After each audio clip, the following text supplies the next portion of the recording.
नमस्कार साथियों, wings academy के यूट्यूब चैनल पर आप सभी लोगों का स्वागत है। सबसे पहले तो मैं क्लास से कंटिन्यू न आने के कारण आपसे क्षमा मांगता हूं। रीजन ये था कि स्टूडियो सेटअप के अंदर थोड़ा सा टाइम लग गया, इसलिए क्लास से कंटिन्यू नहीं डाल पाए। मैं आपसे वादा करता हूं कि अब से आपकी क्लासें लगातार होगी। हर दिन आपकी क्लास आपको विंग्स एकेडमी के यूट्यूब चैनल पर आपको मिलेगी। आइए अपन पढ़ रहे थे औसत के अंदर अपन ने टाइप पढ़ा पहला, और साथ ही ये पढ़ा कि औसत क्या होता है, औसत का फॉर्मूला क्या होता है, उन सब के बारे में चर्चा की थी। टाइप फर्स्ट के अंदर कितने प्रकार के प्रश्न बन सकते हैं उनके बारे में चर्चा की थी। अब फिर अपन ने स्टार्ट किया था टाइप सेकंड के किस प्रकार के प्रश्न बनेंगे। कुछ एक प्रश्न की, हालांकि मैंने एक ही प्रश्न की चर्चा पहले वाले वीडियो के अंदर की थी, उसी चर्चा को आगे बढ़ाते हुए चलते हैं अगले प्रश्न की ओर। प्रश्न क्या कह रहा है कि 11 परिणामों का औसत 50 है। कितना? 11 परिणामों का औसत 50 है। यदि प्रथम 6 परिणामों का औसत 49 हो तथा अंतिम 6 परिणामों का औसत 52 हो तो छठा परिणाम क्या होगा। क्या पूछ रहा है कि अपन को मूल रूप से 11 परिणाम दिए, फिर अपन को दो शर्तें दे दी। यदि प्रथम 6 परिणामों का औसत ये हो और अंतिम 6 परिणामों का औसत ये हो तो छठा परिणाम क्या होगा। क्या कह रहा है कि छठा परिणाम क्या होगा। देखो, प्रश्न को सॉल्व करने का अपन एक फॉर्मूला तय किया था, एक फॉर्मेट तय किया था कि उस अपन औसत के लगभग 90% प्रश्न उस फॉर्मेट के आधार पर सॉल्व हो सकते हैं, वो भी इजीली और आसानी से और कम समय के अंदर। मतलब समय की बचत हो जाएगी, साथ ही साथ आपका समय प्रश्न जल्द सॉल्व हो जाएगा। और बहुत इजी तरीका मैंने वो बनाया। फॉर्मेट किस प्रकार से बना, वो जो औसत का मूल फॉर्मूला है उसी के आधार पर अपन ने फॉर्मेट तय किया था। क्या फॉर्मेट था? देखो, सबसे पहले तो बताओ कि औसत का फॉर्मूला क्या होता है। जी बिल्कुल, राशियों का योग बट्टा राशियों की संख्या। क्या होता है? राशियों का योग बटा राशियों की संख्या, जिसके बराबर में क्या होता है? ये किसका फॉर्मूला है? ये फॉर्मूला है औसत का। किसका फॉर्मूला है? औसत का फॉर्मूला है जी। तो इसी आधार पर अपन ने एक फॉर्मेट तय किया था कि अपन इस प्रश्न, किसी भी प्रश्न को सॉल्व करने के लिए ये फॉर्मेट, इस फॉर्मूले का उपयोग करेंगे। देखो कैसे। तो मैंने यहां से क्या उठा ली? राशियों की संख्या। क्या होती है? राशियों की संख्या। तो मैंने यहां से उठा ली संख्या, यहां से उठा लिया योग और बराबर में रख दिया औसत। ठीक है। तो अब फॉर्मेट जो होगा, फॉर्मेट कुछ इस प्रकार से लिखेंगे। तो मैं यहां पे लिखूंगा संख्या। क्या लिखने वाला हूं? संख्या। यहां पे लिखने वाला हूं औसत। क्या लिखने वाला हूं? औसत। और यहां पे लिखूंगा योग। क्या लिखूंगा? योग। कैसे? मैंने क्या किया, सिंपली इस संख्या वाले पोर्शन को, ये बट्टे वाला जो पोर्शन है ना, इसको मैंने इधर इसका ट्रांसफर कर दिया और इसमें आएगा तो किस में आएगा? इधर आएगा। इधर बट्टे में है, इधर भाग में है, तो इस साइड जाएगा तो क्या होगा? गुणे के अंदर हो जाएगा, मतलब यहाँ पे आ जाएगा संख्या। तो मैं उसी चीज को मैंने ऐसे लिखा कि संख्या का औसत के साथ में गुणा करूं तो क्या मिलेगा? योग मिलेगा। संख्या का औसत के साथ में गुणा करो तो क्या मिलेगा? योग मिलेगा। तो अपना एक फॉर्मेट तय हो गया कि इस फॉर्मेट के आधार पर प्रश्न को सॉल्व करेंगे। तो प्रश्न क्या कह रहा है? प्रश्न कह रहा है कि 11 परिणामों का औसत कितना? 11 परिणामों का औसत है 50। तो संख्या के अंदर कितने? तो कितने परिणाम है? संख्या के अंदर है जी 11 परिणाम। संख्या के अंदर कितने परिणाम? 11 परिणाम। और इनका औसत कितना? इनका औसत है 50। कितना है? 50। तो अब क्या करूंगा, मैं इन दोनों का गुणा कर लूंगा तो योग अपन को मिल जाएगा। 11 संख्याओं का योग मिल जाएगा। मिलेगा कि नहीं मिलेगा? तो 11 संख्या का योग कितना होगा? तो मैंने औसत के साथ में गुणा किया तो इनका योग आ गया कितना? 550। कितना आया? 550। ये 550 क्या है? इन 11 संख्याओं का, इन 11 परिणामों का क्या है? इन 11 परिणामों का योग है। आगे प्रश्न कह रहा है कि यदि प्रथम 6 परिणामों का औसत, क्या कह रहा है कि प्रथम 6 परिणामों का औसत अपन को दे रखा है 49। कितना दे रखा है? 49। तो अगर मैं औसत यहां पे रख के इन दोनों का गुणा करता हूं, संख्या का औसत के साथ में गुणा करता हूं तो क्या मिलेगा? इनका योग मिलेगा। तो मैंने गुणा किया तो क्या आया? 4 और 5 29, यानी कि 294। ये 294 क्या है? प्रथम 6 संख्याओं का योग है। क्या है? प्रथम 6 संख्याओं का योग है। अब आगे प्रश्न क्या कह रहा है कि तथा 6 अंतिम परिणामों का औसत, आगे कह रहा है कि अंतिम 6 परिणामों का औसत 52 है। तो अंतिम 6 परिणाम, मैं यहां पे क्या लिख लूंगा, अंतिम 6 परिणाम, अंतिम 6 परिणामों का औसत हमको दे रखा है 52। अब संख्या का औसत के साथ में गुणा किया तो मेरे पास 6 संख्याओं का योग आ गया। और ये 6 संख्या कौन सी, अंतिम 6 संख्या, इनका गुणा कितना होगा, 12, 30 और 1 31, ये कितना हो गया 312। अब देखो मूल रूप से परिणाम कितने, प्रश्न के अंदर दे रखे 11। मूल रूप से परिणाम कितने, प्रश्न के अंदर दे रखा है 11 परिणाम है। और जो अपन इस कंडीशन के हिसाब से सेट किया, इसकी शर्त के हिसाब से सेट किया, प्रश्न की शर्त के हिसाब से सेट किया, तो परिणाम कितने निकले, 6 और 6 कितने हो गए, 12 परिणाम। जी मूल परिणाम तो 11 है और अपन प्रश्न की शर्त के अनुसार सॉल्व कर रहे हैं तो 12 परिणाम हो रहे हैं। कारण ये है कि रीजन ये है कि 12 परिणाम होने का कि कोई एक परिणाम ऐसा है जो 2 बार हो गया, कोई एक ऐसा परिणाम है जो 2 बार आया। वो 2 बार कौन सा परिणाम होगा आइए जानते हैं। मैं इसको एक इस प्रकार से समझाने की कोशिश करता हूं, ये पहला परिणाम और ये छठा परिणाम। अब कह रहा है कि प्रथम 6 संख्याओं का योग, 6 परिणामों का योग, प्रथम 6 परिणाम कौन से, अगर मैं ऐसे लिखूं 2 3 1 2 3 4 5 और ये 6, ये तो हो गए प्रथम 6 परिणाम। अब आगे कह रहा है कि अंतिम 6 परिणाम, अगर टोटल 11 परिणाम है, कितने 11 टोटल, कितने मूल परिणाम कितने 11, अगर 11 10 9 8 7 और ये कौन सा है, ये है 6 नंबर का। अगर मैं इन दोनों को अलग अलग जोड़ू, 6 और ये कितने, ये भी 6, तो 6 6 12 हो गए। लेकिन मूल परिणाम कितने 11, मतलब कि जो ये 6 वाली संख्या है इनको अपने 2 बार काउंट किया, इस वजह से ये कितने हो गए 12 हो गए। कितने हो गए 12 हो गए।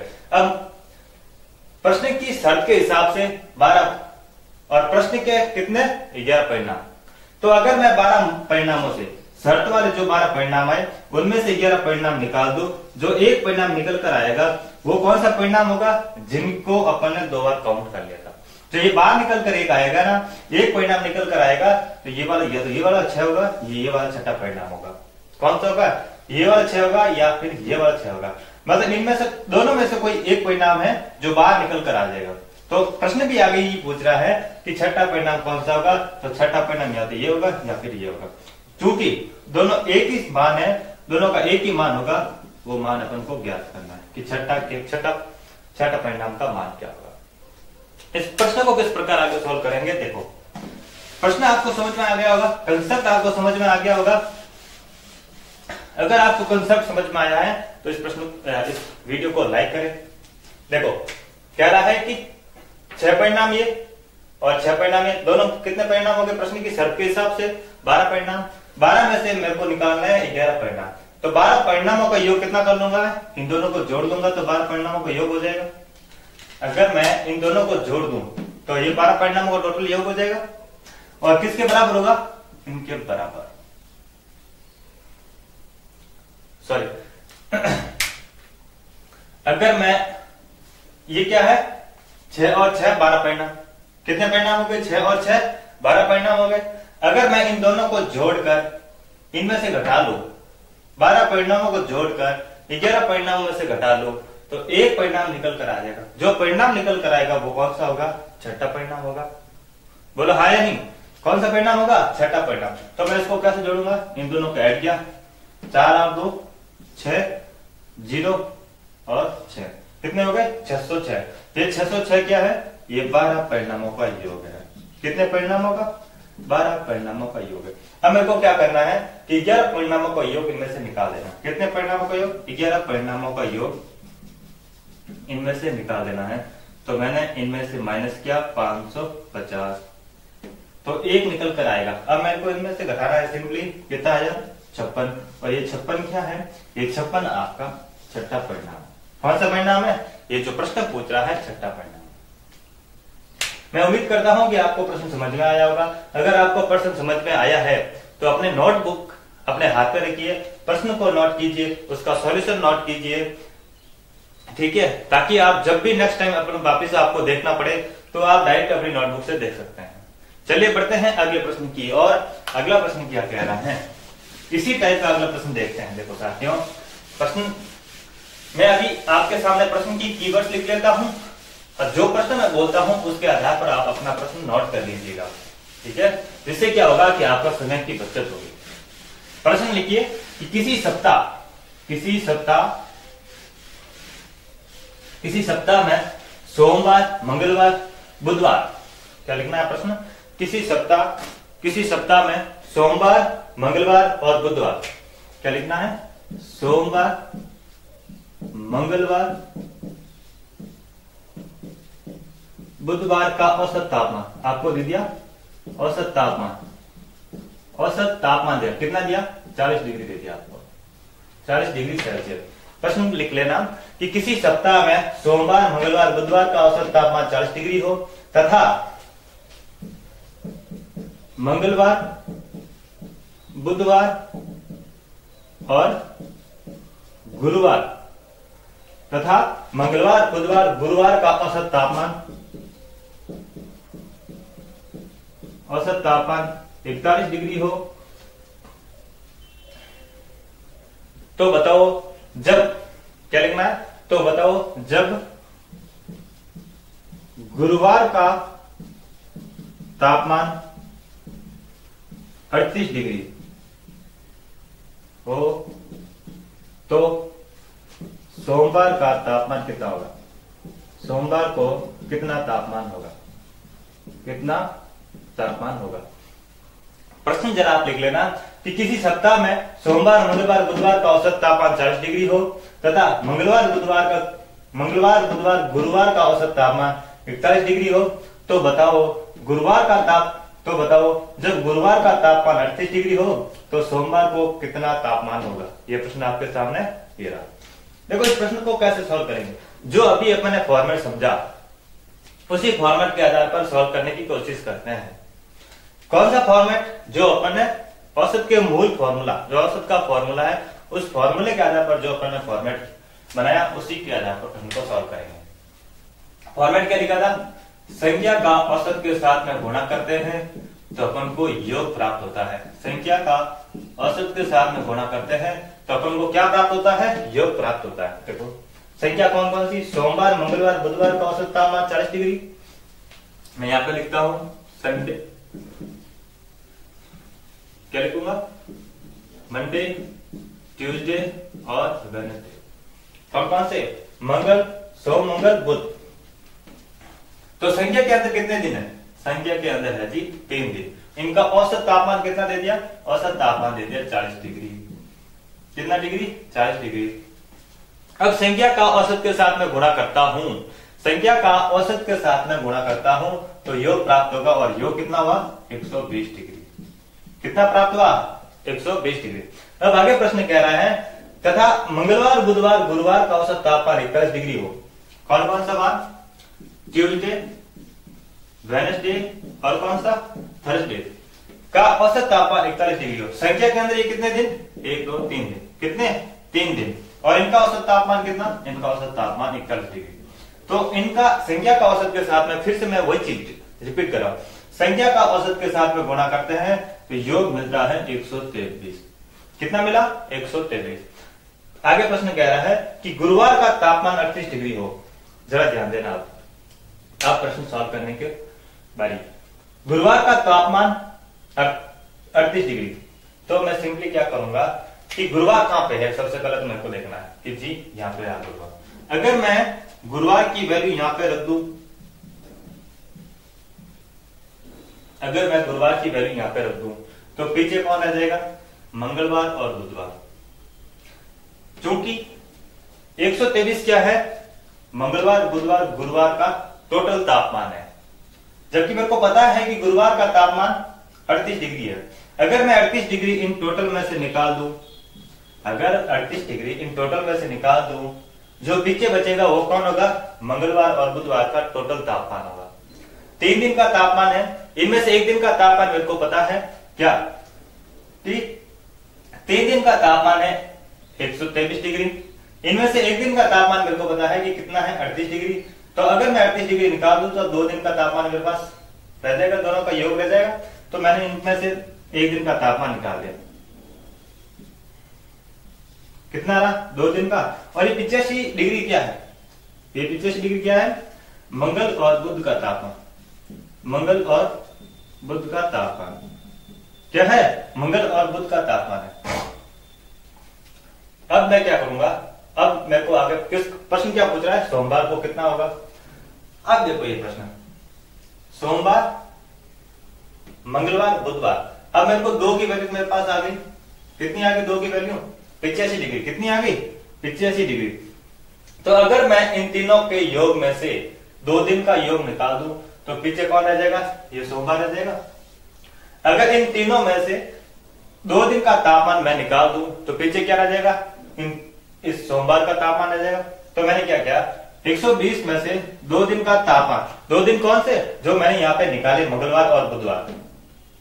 जो मंगलवार बुधवार मैंने निकाले, अगर इनमें से मैं घटा लूं तो पीछे क्या रह जाएगा, 35 डिग्री। और ये 35 डिग्री क्या है, ये 35 डिग्री सोमवार का है। कैसे हुआ, 120 और 120 में से मंगलवार बुधवार का मैंने निकाल दिया, जो कि मैंने यहाँ पे निकाला था, 85 मैंने यहाँ से घटा दिया, तो पीछे जो बचा वो कौन रहा, पीछे बचा हुआ सोमवार रहा। पर अपन को प्रश्न पूछ रहा है कि सोमवार को कितना तापमान होगा, तो सोमवार को कितना तापमान अपन ने निकाला, 35 डिग्री। और 35 डिग्री क्या है, इस प्रश्न का जवाब है। साथियों अगला प्रश्न मैं आपके सामने लिखता हूं कि गणनात्मक आधारित पर अगला प्रश्न क्या बनेगा।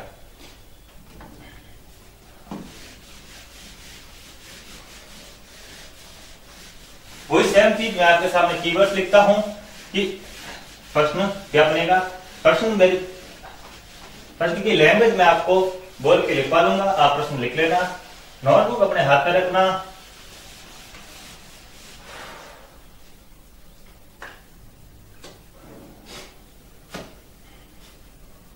प्रश्न लिखो कि किसी बल्लेबाज ने, प्रश्न लिखना, किसी बल्लेबाज ने 12वीं पारी में, क्या प्रश्न लिखना, किसी बल्लेबाज ने 12वीं पारी में 63 रन बनाए।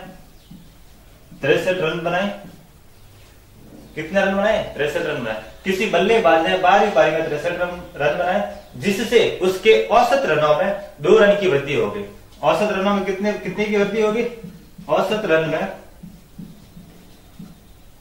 में 2 रन की क्या हो जाती है, वृद्धि हो जाती है।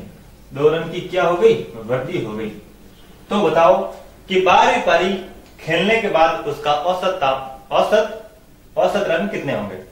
क्या पूछ रहा है कि किसी बल्लेबाज ने 12वीं पारी में 63 रन बनाए, जिससे उसके औसत रन में 2 रन की वृद्धि हो गई। तो आप ये बताओ कि 12वीं पारी के बाद औसत रन कितने है। क्या पूछ रहा है कि 12वीं पारी खेलने के बाद उसके औसत रन कितने हो गए। प्रश्न सिंपली अपन उसी फॉर्मेट के आधार पर सॉल्व करेंगे। कौन सा फॉर्मेट, जो अभी तक अपन पढ़ते आ रहे हैं कि संख्या लिखेंगे, संख्या के साथ में लिखेंगे औसत और लिखेंगे योग। योग कैसे निकला, संख्या का औसत के साथ में गुणा किया तो मेरे को क्या मिला, योग मिला। क्या संख्या का औसत के साथ में गुणा करता हूं तो योग मिलता है। अब प्रश्न कह रहा है कि 12वीं पारी में 63 रन बनाए। मैंने क्या लिखा, 12वीं पारी में कितने रन मारे, 63 रन मारे। तो सबसे पहले आप मेरे को ये बताओ कि अगर उसने 12वीं पारी खेली है तो इससे पहले उसने कितनी पारियां खेल दी। तो कितनी पारियां खेल दी उसने, 11 पारी वो खेल चुका है। कितनी पारियां खेल चुका है, 11 पारी उसने खेल दी पहले। अभी पारी कौन सी खेली, 12वीं। अभी उसने 12वीं पारी खेली, तो इससे पहले वो 11 पारी खेल चुका है। तो 11 पारियों का मैंने औसत मान लिया। मैं एज्यूम कर लेता हूं या मान लेता हूं कि उसने 11 पारियों का औसत कितना था, x था। उसके 11 पारियों का औसत मैंने माना कि उसका 11 पारियों का औसत x है। तो 11 पारियों का औसत, संख्या के अंदर 11, औसत आ गई x, तो इनका योग क्या निकल जाएगा, इनका योग हुआ 11x। और 12वीं पारी में उसने 63 रन मारे, 63 रन बनाए। तो आगे प्रश्न पूछ रहा है कि 12वीं पारी के बाद उसका औसत रन कितने होंगे। 12वीं पारी के बाद औसत रन कितने होंगे, ठीक है। तो अब अपन को क्या बोला कि औसत रन 2 रन की वृद्धि हो गई। 12वीं पारी खेली जिससे उसके औसत रन में 2 रन की वृद्धि हो गई।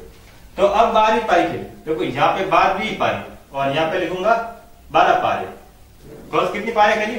12 पारी खेलने पर उसके औसत रन में कितने की वृद्धि हो गई? 2 रन की वृद्धि हो गई, यानी कि x में 2 की वृद्धि हो गई। अगर मैं एक उदाहरण के तौर पर समझते हैं कि अगर x की वैल्यू मैं 10 लिखता हूं कि मेरे 11 पारियों का औसत 10 है, क्या है?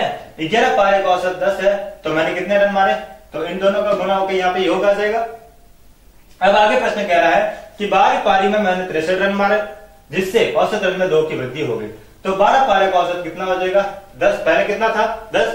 कितने की वृद्धि हो रही है? 2 की वृद्धि हो रही है, तो अब कितनी हो जाएगी? तब हो जाएगी 12। कैसे हुई 12? 10 के अंदर 2 की जो वृद्धि हो रही है वो मैंने यहाँ पे ऐड कर दिया, तो कितना हो गया? 12 हो गया। तो उसी आधार पर यहाँ पे मैंने x माना, तो x में 2 के अंदर 2 की वृद्धि करूंगा तो क्या लिखूंगा? x प्लस 2 लिखूंगा। अब इनका योग कितना निकलेगा? तो 12 का इनके साथ में गुणा, 12 का इनके साथ में गुणा। देखो गुणा अपन कैसे करते हैं कि यहाँ पे जो भी वैल्यू होती है, अंदर की जो भी वैल्यू होती है, इस बाहर वाली वैल्यू की दोनों के साथ में गुणा होती है। किसके साथ? जो बाहर की वैल्यू होती है इनका दोनों संख्याओं के साथ बारी बारी गुणा होता है। तो यहाँ पे क्या निकलेगा? तो यहाँ पे निकलेगा 12 का x के साथ में गुणा, तो 12x, 12 का 2 के साथ में गुणा, और जो भी बीच में चिन्ह है, जो भी अगर प्लस हो तो प्लस करना है, माइनस हो तो माइनस करना है। तो यहाँ पे क्या आएगा? प्लस 12 का 2 के साथ में गुणा, तो क्या हो गया? 24 हो गया। क्या हो गया? 24। 12 पारे का औसत x प्लस 2, तो इनका योग निकल कर आया ये कितना निकला? 12x plus 24। अब 12 पारे के बाद उसका औसत कितना है वो आपको बताना है। तो सबसे पहले तो आप मेरे को बताओ कि इसने टोटल पारे अभी तक कितनी खेल दी? 12 पारे खेली। और यहाँ पे पहले कितनी खेली? 11 और 12 पारी खेली। अगर मैं इन दोनों को जोड़ दूं तो क्या ये दोनों 12 पारी हो जाएगी? क्योंकि 11 पारियों का योग ये रहा और 12वीं पारी उसने 63 रन मारे। अगर मैं इन दोनों को जोड़ता हूं तो क्या ये 12 पारियों का योग हो जाएगा? सब पर जरा गौर करना। एक तो मैं बोल रहा हूं 12वीं पारी और एक बोल रहा हूं 12 पारियां। क्या बोल रहा हूं? 12 पारियां। तो अगर मैं इन दोनों को जोड़ दूं 11वीं पारी, 11वीं पारी, सॉरी 11 पारी और 12वीं पारी, क्या बोल रहा हूं? 11 पारी और 12वीं पारी को मैं जोड़ता हूं तो क्या ये टोटल 12 पारी हो जाती है? होती है कि नहीं होती है? बोलो हाँ या नहीं? जी होती है। 11 पारी का योग ये और 12वीं पारी का योग ये। अगर मैं इन दोनों को जोड़ता हूं तो ये 12 पारियों का योग हो गया और ये क्या है? ये भी 12 पारियों का योग है। अगर मैं इन दोनों वैल्यू को जोड़कर इनके बराबर में रखता हूं, अगर इन दोनों को जोड़कर अगर इन दोनों के बराबर रखता हूं तो मैं क्या कर सकता हूं? x की वैल्यू निकाल सकता हूं। मतलब अगर दोनों की वैल्यू बराबर है तो मैं इनको बराबर में रख सकता हूं। तो मैंने क्या किया? 12x प्लस 24 के बराबर में रख दिया 11x। इन दोनों को अपन क्या करा? ऐड करा है, तो 11x प्लस 63। क्या क्या? 11x plus 63। अब x वाली संख्या को एक साइड और नंबर वाली संख्या को एक साइड, तो 11x 12x माइनस 11x बराबर में क्या? 63 माइनस यहाँ की जो प्लस वाली संख्या इधर आएगी तो माइनस में हो जाएगी, इधर की जो प्लस वाली संख्या इधर आएगी तो माइनस में हो जाएगी। अगर माइनस इधर माइनस है इधर प्लस होगी और इधर माइनस है तो इधर आएगी तो प्लस हो जाएगी। तो 12x माइनस 11x बराबर 63 माइनस 24। तो x यहाँ पे क्या? 12 में से 11 गए तो पीछे कितना रहा? 1x। चाहे 1x लिखो चाहे x लिखो एक ही चीज है। बराबर में 63 माइनस 24, तो कितने रह गया? 63 में से 24 गए तो 9 और 3 कितने? x की वैल्यू क्या आई? 39। क्या ये मेरा प्रश्न का जवाब है? क्या ये 39 जो मैंने यहाँ पे निकाला, क्या ये मेरे प्रश्न का जवाब है? कभी कभी अपन क्या करता है एग्जाम हॉल के अंदर कि यहाँ पे अपन x की वैल्यू निकाल कर छोड़ देते हैं, आगे प्रश्न क्या पूछ रहा है वो नहीं पढ़ते और जल्दबाजी में अपन गोला भर लेते हैं कि 39 के अंदर ये 39 का ये जवाब है। जबकि अपन ने x क्या माना? 11 पारियों का औसत अपन ने x माना। क्या माना? 11 पारे का औसत x माना। मतलब यहाँ पे कितना लिखूंगा? 39। मतलब 11 पारे का औसत 39 है। प्रश्न पूछ रहा है कि 12वीं पारी के बाद औसत रन कितने होंगे। क्या पूछ रहा है? कि 12वीं पारी के बाद उसके औसत रन कितने होंगे। तो 12वीं पारी का औसत कितना? x plus 2। मतलब x की वैल्यू कितनी? x की वैल्यू 39 और प्लस में क्या? 2। तो ये जो परिणाम मिला 41, ये क्या है? ये है जी 12 पारियों का औसत। प्रश्न पूछ रहा है 12 पारियों का औसत, तो 12 पारियों का औसत हो गया 41। अगर प्रश्न ऐसा पूछता कि 11 पारियों का औसत बताओ, वो ये भी पूछ सकता कि 11 पारियों का औसत, 11 पारियों का औसत बताओ, तो तब अपना आंसर होता 39। 11 पारियों का औसत कितना होता 39, क्योंकि अपना औसत x माना, x की वैल्यू कितनी निकली 39 निकली। औसत का टाइप सेकंड के अंदर आपके इस प्रकार के प्रश्न बन सकते हैं। आइए जानते हैं कि अगला टाइप क्या बनेगा। अगला टाइप है थर्ड। मैं थर्ड टाइप आपके सामने लिख लेता हूं। थर्ड टाइप का नाम मैंने लिखा शामिल होने या निकल जाने संबंधी प्रश्न। आइए जानते हैं औसत का तीसरा टाइप क्या कहता है। तीसरा टाइप कह रहा है कि शामिल होने व निकल जाने वाले प्रश्न। कौन से शामिल होने व निकल जाने वाले प्रश्न। इस टाइप के अंदर कौन कौन से प्रश्न बन सकते हैं उनके बारे में चर्चा करते हैं। देखिए प्रश्न क्या कह रहा है। किसी समिति के 11 सदस्यों का औसत भार 53 केजी था। एक सदस्य निकल जाता है जिनका भार 55 केजी था। एक सदस्य जिनका भार 55 केजी था निकल जाता है, उसके स्थान पर एक नया सदस्य शामिल होता है जिससे समिति के सदस्यों के औसत भार में 2 केजी की वृद्धि हो जाती है। तो बताओ शामिल होने वाले सदस्य का भार कितना होगा। प्रश्न आपको समझ में आया नहीं आया? मैं आपको सिंपल शब्दों के अंदर समझा देता हूं। समिति के अंदर 11 सदस्य है। एक सदस्य जिनका वजन अपन को दे रखा है वो निकल जाता है, उसके स्थान पर एक नया सदस्य आता है। उस जो नया सदस्य आता है उसकी वजह से 11 सदस्यों के जो औसत अपन यहाँ पे दे रखा था 53 केजी, उसमें 2 की वृद्धि हो जाती है। तो बताना है कि नए सदस्य शामिल हुआ, उसका औसत भार, उसका भार कितना होगा। देखो प्रश्न कैसे सॉल्व करेंगे। अभी जो अपन ने फॉर्मेट तय किया, अभी तक जिस फॉर्मेट के आधार पर अपन प्रश्न सॉल्व कर रहे हैं उसी फॉर्मेट को अपन यहाँ पे लागू करने वाले हैं। देखो फॉर्मेट क्या है। संख्या का औसत के साथ में गुणा। क्या करने वाला है, संख्या का औसत के साथ में गुणा करेंगे तो अपन को क्या प्राप्त होगा, अपन को प्राप्त हो जाएगा योग। क्या प्राप्त होगा, योग। औसत का संख्या के साथ में, संख्या का औसत के साथ में गुणा किया। किसी समिति के 11 सदस्यों का औसत भार अपन को दे रखा है 53 केजी। सदस्य कितने, 11 सदस्य, इनका औसत भार कितना दे रखा है 53 केजी। तो 11 सदस्यों का संख्या कितनी 11, औसत कितना 53, संख्या का औसत के साथ में गुणा करता हूं तो क्या प्राप्त होता है, योग प्राप्त होता है। क्या प्राप्त होता है, योग। 11 से 3 33, 5 55 और 3 58। तो 11 सदस्यों का योग कितना निकला 583। 11 सदस्यों का योग कितना निकला 583। एक सदस्य समिति से निकल जाता है जिसका वजन 55 केजी था। एक सदस्य निकल जाता है, एक सदस्य निकला तो पीछे कितने सदस्य है 10 सदस्य, और एक सदस्य निकला उसका वजन कितना दे रखा तो -55 कर लेंगे तो 10 सदस्यों का टोटल योग अपने पास आ जाएगा। अगर इस जाने वाले सदस्य का इस टोटल में से 11 सदस्यों का टोटल, इनमें से ये भी सदस्य शामिल है, अगर मैं इसका वजन निकाल दूं तो पीछे 10 सदस्य रह जाएंगे और उनका टोटल भी कितना रह जाएगा, टोटल उनका रह जाएगा 528। कितना रह जाएगा 528। ये 528 क्या है, 11 सदस्यों में से एक सदस्य निकला, पीछे रहे 10 सदस्य, उन 10 सदस्यों का योग है। अब आगे प्रश्न कहता है कि उसके स्थान पर एक नया सदस्य शामिल हो जाता है। उसके स्थान पर एक नया सदस्य शामिल हो जाता है जिससे 11 सदस्यों के औसत भार में 2 केजी की वृद्धि हो जाती है। तो वापिस एक सदस्य आया तो 10 में 1 हो गया तो वापिस कितने हो गए 11 सदस्य हो गए। अब आगे कह रहा है कि औसत भार में 2 की वृद्धि हो गई। तो पहले औसत कितना था 53 था, अब औसत कितना हो जाएगा 2 की वृद्धि, मतलब 53 के अंदर 2 की वृद्धि करूं तो अब औसत हो गया अपना 55। कितना हो गया 55। 11 सदस्य, इनका औसत हो गया 55। तो अब मैं इनका योग निकाल सकता हूं। अब इनका योग कैसे निकालूंगा, संख्या का औसत के साथ में गुणा। 55 और 5 कितने हो गए 7। कितने हो गए 11 का इनके साथ में मैंने गुणा किया और कुछ नहीं, तो हो गए 7। अब ये कितने सदस्यों का योग है, ये 11 सदस्यों का योग है। अगर मैं इन 11 सदस्यों के योग में से, अब इसमें 11 के अंदर कौन सा सदस्य शामिल है, जो ये नया सदस्य आया ना वो इसमें शामिल है, और पुराना वाला जो इसमें सदस्य शामिल है। अब 11 सदस्यों में से 10 सदस्य निकाल दूं तो जो नया सदस्य आया उसका वो सदस्य बाहर निकल जाएगा। कैसे, ये जो नया 11 सदस्य है इनमें जो नया सदस्य है वो भी शामिल है कि नहीं है। अगर मैं इनमें से 10 निकाल दूं, ये 10 कौन से हैं, जो 10 ये पुराने वाले, कौन से हैं 10 ये पुराने वाले।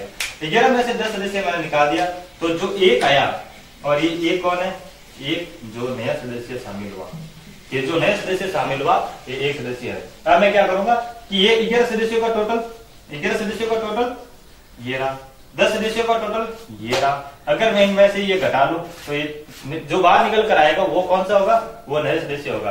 अब 605 में से 528 घटाए, 605 में से 528 घटाए, जो परिणाम मिला वो कितना है, वो अपन को मिला 77। और ये 77 क्या है, नए सदस्य का भार है। जो नए सदस्य शामिल हुआ ना, इसका भार है 77 केजी। कितना भार है, 77 केजी, है ना। देखो इस प्रश्न को एक अलग तरीके से सॉल्व कर सकते हैं। जब आपको ये कंसेप्ट समझ में आ गया होगा ना, तो इस प्रश्न को वो डायरेक्ट कंसेप्ट इस प्रश्न पर अप्लाई कर सकते हैं। कैसे करेंगे देखो, मैं बताता हूं आपको। ये कंसेप्ट आपने लिख लिया, नोट डाउन कर लिया, प्रश्न आपने लिख लिया, ठीक है। देखो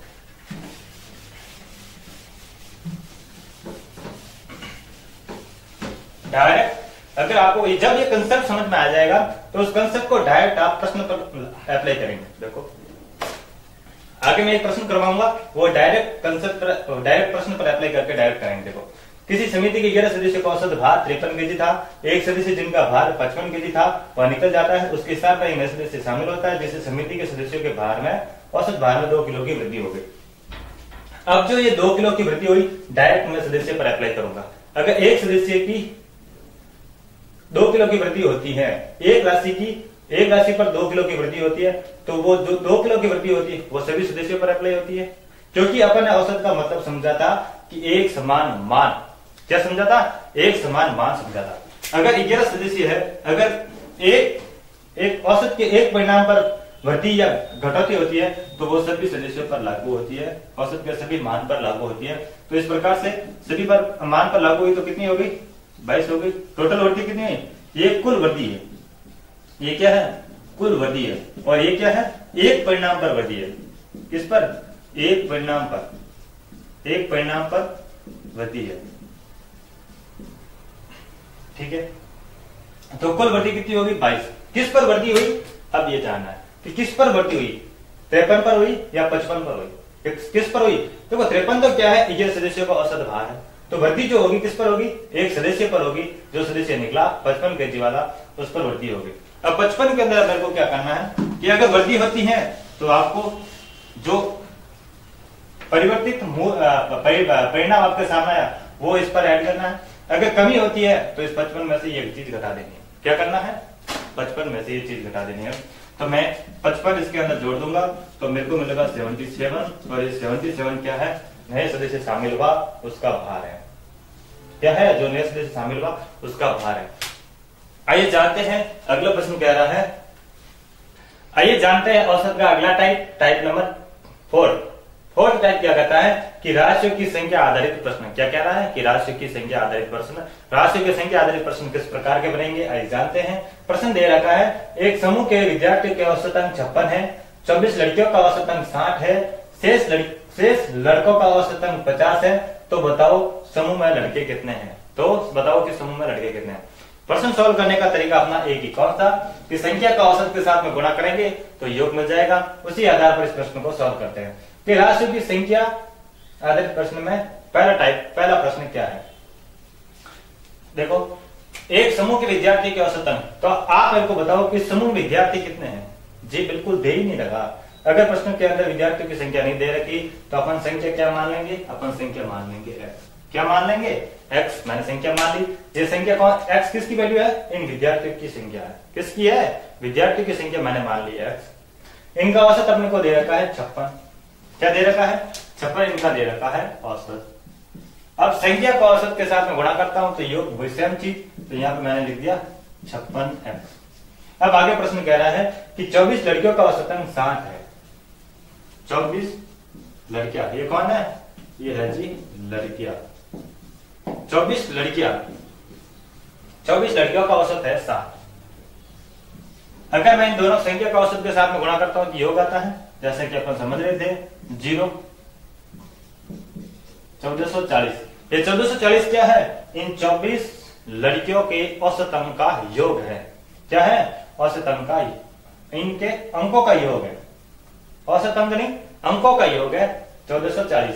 अब आगे प्रश्न कह रहा है कि शेष लड़कों का औसत 50 हो तो बताओ समूह में कितने लड़के हैं।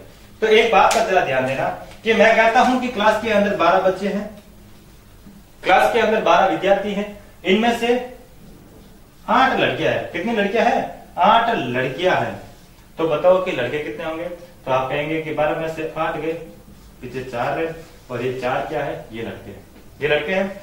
अगर मैं यहाँ पे 12 ना लिखूं, 12 ना लिखकर यहाँ पे लिख दूं x, मैं कहता हूं कि x विद्यार्थी है, उनमें 8 लड़कियां हैं। अगर मैं इसको बंद कर दूं तो ये कौन हो गए? लड़के हो गए।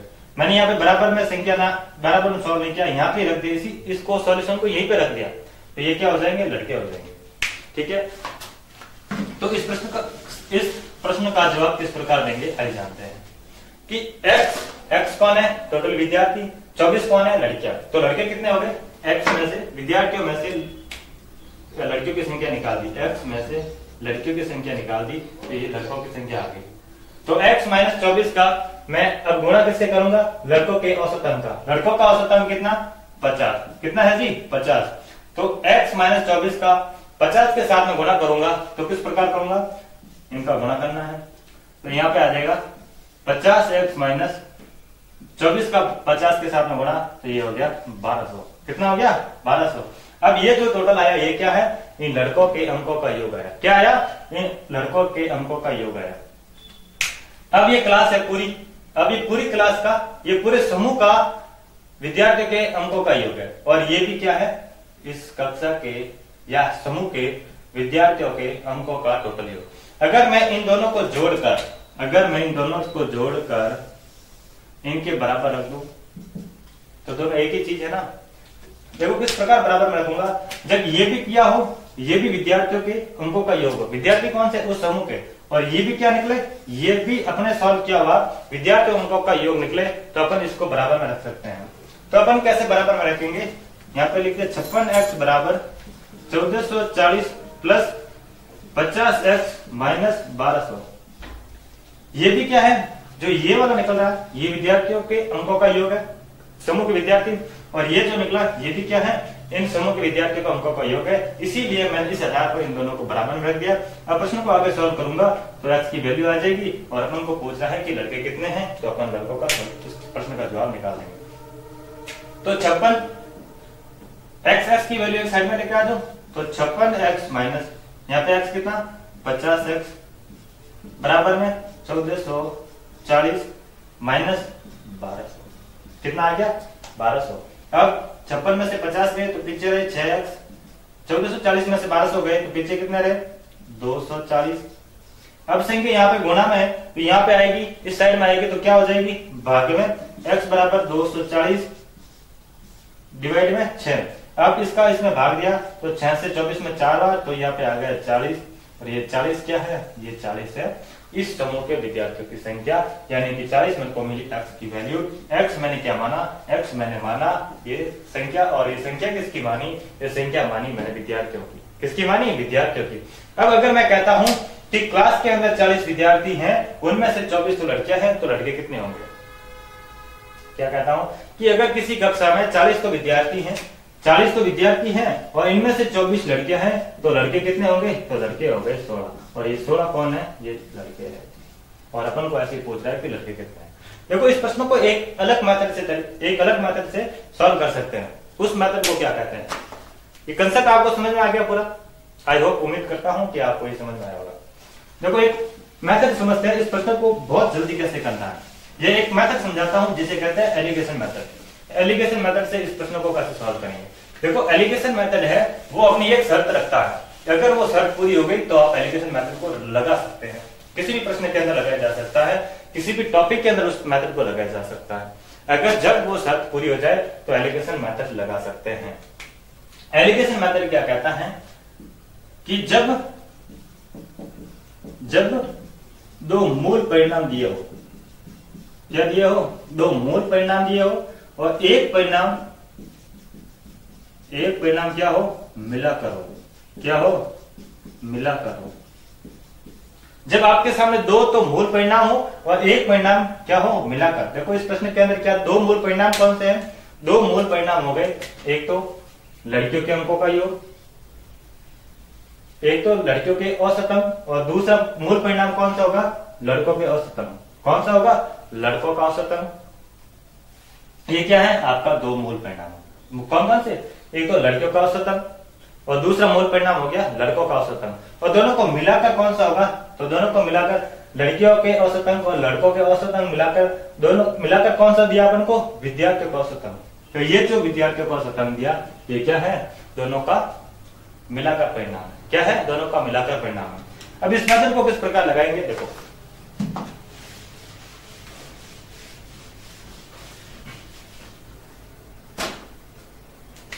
अब इस मेथड को कैसे लगाएंगे? यहाँ पे लिखना है आपको, क्या नहीं, कुछ नहीं लिखना है, यहाँ पे गर्ल्स और बॉयज लिखना है। विद्यार्थी कौन कौन है? दो मूल परिणाम कौन से? एक तो बॉयज का और एक गर्ल्स का। कितना है? एक का तो है 60 और एक का है 50। लड़कियों का तो है 60 और लड़कों को कितना? 50। और दोनों का जो मिलाकर परिणाम दिया वो अपन को इन दोनों के बीच में लिखना है। कहां पे लिखना है? थोड़ा नीचे। कितना? 56। ये तो दो मूल परिणाम हो गए। क्या हो गए? ये दो मूल परिणाम कौन से? लड़के और लड़कियों का। और ये क्या दे रखा? ये अपन को दोनों का मिलाकर दे रखा। तो अपन को सिंपली क्या करना है कि बड़े में से छोटा घटा देना है। ऐसे तिरछा करके बड़े में से छोटा, मतलब 56 में से 50 गए, कितने रहे? 6। और 60 में से 56 गए तो पीछे कितने रहे? 4। और ये जो अपन को मिला ये क्या मिला? अपन को एक अनुपात मिल गया। क्या मिल गया? अनुपात। कि 6:4 के अंदर इसका समूह के अंदर विद्यार्थी है। क्या मिला? कि 6 तो लड़कियां हैं और 4 कौन है? लड़के। किसमें? अनुपात के रूप में। अगर मैं कह दूं कि 6 अनुपात बराबर आपको दे रखा है 24 लड़कियां। 6 अनुपात बराबर कितना है? ये है लड़कियों की संख्या और ये लड़कों की संख्या, लेकिन जो है वो है अनुपात के अंदर। लेकिन अपन को एक वैल्यू अपन को प्रश्न के अंदर दी गई कि 24 लड़कियां हैं। तो मतलब क्या हुआ कि 6 अनुपात की वैल्यू अपने पास है 24। 6 अनुपात की वैल्यू कितनी है? 24। अपन बचपन से पढ़ते आ रहे हैं कि चूंकि 6 अनुपात बराबर 24, 6 अनुपात बराबर 24, इसलिए 1 अनुपात बराबर क्या होगा? 1 अनुपात बराबर क्या होगा? 24 के अंदर 6 से डिवाइड करते हैं तो 4 मिलता है। 1 अनुपात बराबर क्या हुआ? 4 हुआ। इसलिए आगे क्या करेंगे? इसलिए 4 अनुपात बराबर क्या होगा? 1 अनुपात बराबर 4, 4 अनुपात बराबर 4 × 4 बराबर 16। और ये 4 अनुपात कौन है? ये 4 अनुपात किसके है? ये है लड़कों के। यहाँ पे किसके है? लड़कों के। और ये किसका है? लड़कियों का है। तो 4 अनुपात बराबर कितना हो गया? 16। उस कंसेप्ट के हिसाब से सॉल्व किया तो लड़के कितने आए थे? 16। और इस मेथड के हिसाब से भी कितने आ रहे हैं? 16। अगर एलिगेशन मेथड अपनी शर्त पूरी कर पाता है तो आपको ये बहुत ही जल्दी जवाब दे पाता है, बहुत ही जल्दी इसको सॉल्व कर सकते हैं। अगला टाइप पढ़ते हैं और इस टॉपिक का अंतिम टाइप पढ़ेंगे। कौन सा टाइप पढ़ेंगे? अनुपात वाले प्रश्न। क्या पढ़ेंगे? अनुपात वाले प्रश्न। हालांकि अपन अनुपात वाला टॉपिक है वो अलग से सेपरेट पढ़ेंगे, लेकिन थोड़ा आपके नॉलेज में रखने के हिसाब से मैंने इस औसत वाले टॉपिक के अंदर दे दिया, ताकि आपके नॉलेज में रहे कि हाँ अनुपात वाले प्रश्न औसत में किस प्रकार पूछे जा सकते हैं। आइए जानते हैं औसत का लास्ट टाइप, 5वां टाइप, अनुपात आधारित प्रश्न। अनुपात आधारित प्रश्न कैसे बनेंगे वो जानते हैं कि किसी कस्बे की जनसंख्या में स्त्री व पुरुषों की संख्या का अनुपात 5:6 हो। यदि स्त्री व पुरुषों की औसत आयु क्रमशः 24 वर्ष 22 वर्ष हो तो कस्बे की जनसंख्या की औसत आयु कितनी होगी? क्या पूछ रहा है कि कस्बे की जनसंख्या की औसत आयु कितनी होगी? अपन को क्या दे रखा है? स्त्री और पुरुषों की संख्या का अनुपात अपन को दे रखा है। क्या दे रखा है? फीमेल और मेल की संख्या का अनुपात अपन को दिया। क्या दिया? फीमेल और मेल की संख्या का अनुपात अपन को दिया। वो कितना है? 5:6। कितना है? 5:6। आगे क्या दे रखा है? स्त्री व पुरुषों की औसत आयु क्रमशः 24 वर्ष और 22 वर्ष हो। इनकी औसत आयु दे दी अपन को। क्या दे दी? औसत आयु अपन को दी। कितनी दी? 24 वर्ष और 22 वर्ष। ये 24 वर्ष किसकी है? इन स्त्रियों की। ये 22 वर्ष किनकी है? इनकी पुरुषों की 22 वर्ष है। अब आगे पूछ रहा है कि कस्बे की जनसंख्या की औसत आयु कितनी होगी। देखो अगर देखो यहाँ पे संख्या किसमें है? अनुपात में है। इन संख्या को नंबर के अंदर बदलने के लिए मैं क्या कर सकता हूँ? इनको x के साथ में लिख सकता हूँ, यानी कि 5x और 6x ऐसे लिख सकता हूँ। ये एक सामान्य संख्या हो गई। अब ये क्या है? अपन फॉर्मूला, अभी इसको फॉर्मेट था ना कि संख्या का औसत के साथ में गुणा करेंगे तो अपन को क्या मिलेगा? योग मिलेगा। तो यहाँ पे अपन को संख्या कितनी मिल गई? 5x। औसत कितना है? 24। तो इससे योग निकाल सकता हूं। तो मैं क्या निकालूंगा? 5 का 24 के साथ में गुणा किया तो कितना हो गया 120x। 6x का 22 के साथ में गुणा किया, इन दोनों का गुणा किया तो कितना हो गया 12 और 1 13 132 है। ये क्या मिला मेरे को, ये स्त्रियों और पुरुषों के आयु का टोटल, स्त्री और पुरुषों के आयु का टोटल कितना मिल गया 120x और 132 है। अब क्या पूछ रहा है, कस्बे की जनसंख्या की औसत आयु कितनी होगी। तो सबसे पहले बताओ कि औसत का फॉर्मूला क्या होता है कि राशियों का योग बटा राशियों की संख्या। राशियों का योग मैं यहां से निकाल सकता हूं किससे, 120 और 132 को मैंने ऐड किया तो ये राशियों का योग आ गया कि टोटल महिलाओं का योग, टोटल पुरुषों की आयु का योग ये रहा, और टोटल पुरुष और स्त्रियां कितनी है तो मैं इन दोनों को जोड़ दूंगा, किनको 6x और 5x को जोड़ा तो ये 11x क्या आया, ये आ गई 11x। इस कस्बे के अंदर कुल जनसंख्या है, कितनी जनसंख्या है 11x। अगर इन जनसंख्या की आयु का कुल कितना है 120 और 132, तो राशियों का योग बटा राशियों की संख्या, औसत का फॉर्मूला रहेगा। अगर इन दोनों को जो ऐड करेंगे तो 2 5 और 2 कितना निकला 2 5 2। अब राशियों का योग मेरे को मिला 252x, कितना मिला 252 है, और राशियों की संख्या कितनी निकाली अपन ने 11x, कितनी निकाली 11x, x से x कर दिया। अब 11 का इन दोनों के अंदर भाग देना है, इसके अंदर भाग देना है तो 11 दूना 22, पिछले 3 32, 11 दूना 22, 10 सही 11, क्या मिला 22 सही 10 बटा 11, और ये क्या है इस जनसंख्या की औसत आयु कितनी, तो 22 सही 10 बटा 11, तो ये क्या है इस जनसंख्या की, इस कस्बे की जनसंख्या की औसत आयु अपन को मिली। साथियों, अगर आपको हमारे द्वारा पढ़ाया हुआ आपको समझ में आ रहा है तो वीडियो को लाइक करें, वीडियो को शेयर करें, चैनल को सब्सक्राइब करें। मिलते हैं अगली क्लास में, तब तक के लिए धन्यवाद।